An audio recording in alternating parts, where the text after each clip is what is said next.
ഒരു കാര്യം, നല്ല രീതിയിൽ ട്രെയിനിങ് കൊടുക്കുകയും ഡെവലപ്പ് ചെയ്യുകയും അവർക്ക് ആ ഡെവലപ്മെന്റിനനുസരിച്ച് കോമ്പൻസേഷൻ കൊടുക്കുകയും ചെയ്യുന്ന ഒരു കമ്പനിയിൽ നിന്ന് ഒരു ആൾക്കാരൊന്നും പോകില്ലല്ലോ. അതായത് അവർക്കും ഒരു പേഴ്സണൽ ഗ്രോത്ത്, അവർക്ക് ഒരു പേഴ്സണൽ ഗ്രോത്തും അവർക്ക് പഠിക്കാനുള്ള അവസരവും അവർക്ക് വളരാനുള്ള അവസരവും ഒരുക്കി കൊടുക്കണം. അവർ പോവില്ല.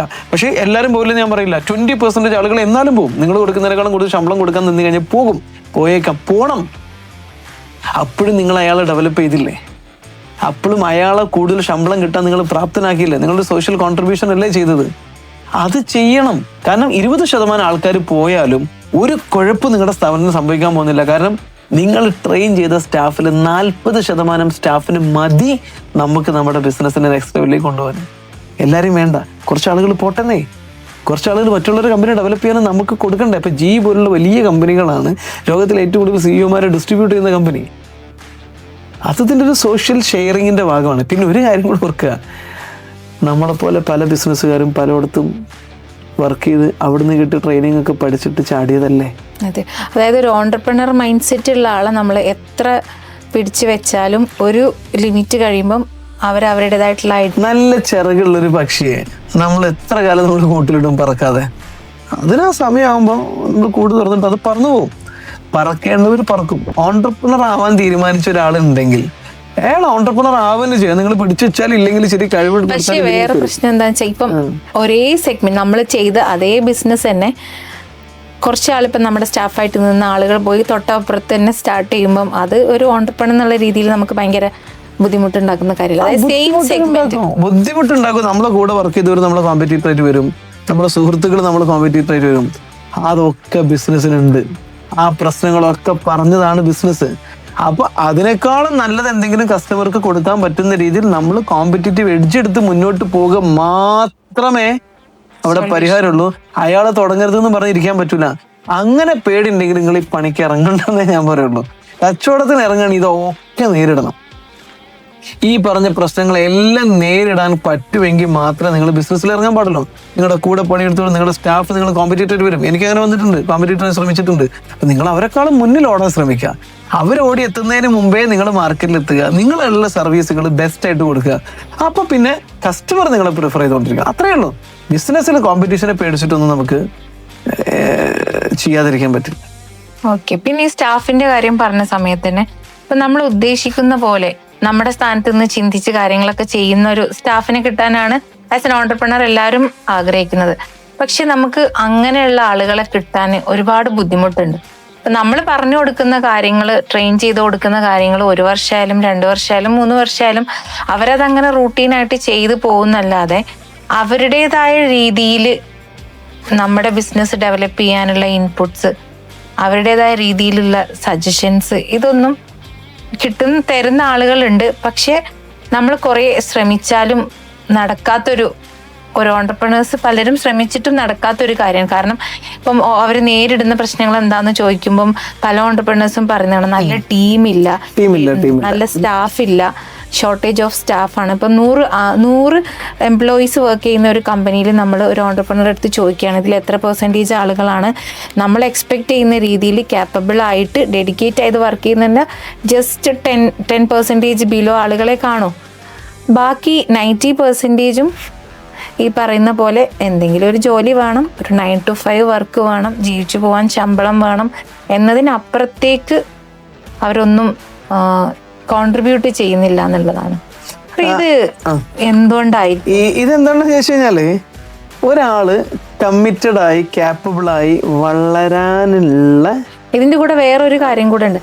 ഓൺടർപ്രണേഴ്സ് എല്ലാവരും പറയുന്നുണ്ട് ഇങ്ങനെയുള്ള ആളുകൾക്ക് നമ്മൾ അങ്ങോട്ട് എത്ര സാലറി കൊടുക്കാനും എന്ത് ബെനിഫിറ്റ്സ് കൊടുക്കാനും അലവൻസ് കൊടുക്കാനും റെഡിയാണ്.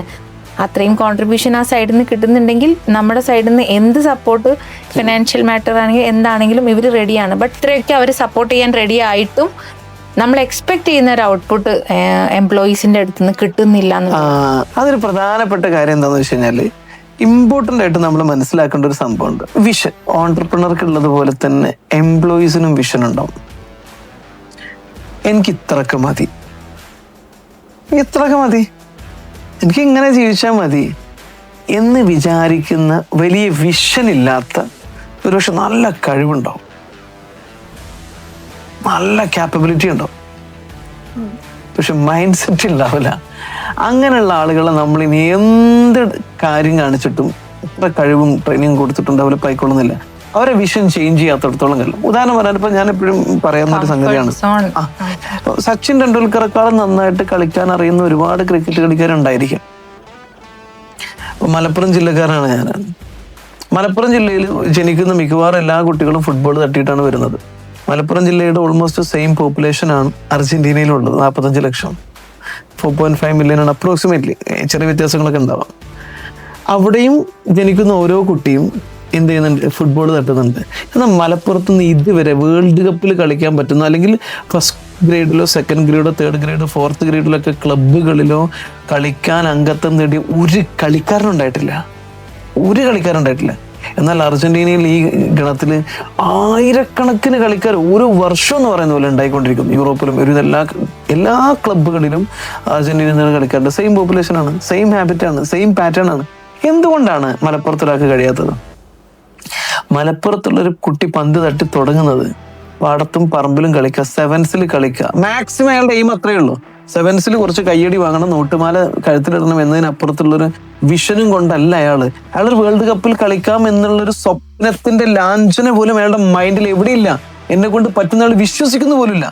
എന്നാൽ ഇതേ ഹാബിറ്റും കൊണ്ട് ജനിച്ചിറങ്ങുന്ന അർജന്റീന ഒരു കുട്ടി ജനിക്കുമ്പോഴേ എന്താ ചെയ്യുന്നത്, അയാള് വേൾഡ് കപ്പ് ഉയർത്തുന്നത് സ്വപ്നം കണ്ടുകൊണ്ട്, അല്ലെങ്കിൽ യൂറോപ്പിലെ ക്ലബ്ബിൽ പോയി കളിക്കുന്നത് സ്വപ്നം കണ്ട്, അതിലൂടെ ലൈഫ് രക്ഷപ്പെടുന്നത് സ്വപ്നം കണ്ടിട്ടാണ് കളി തുടങ്ങുന്നത്.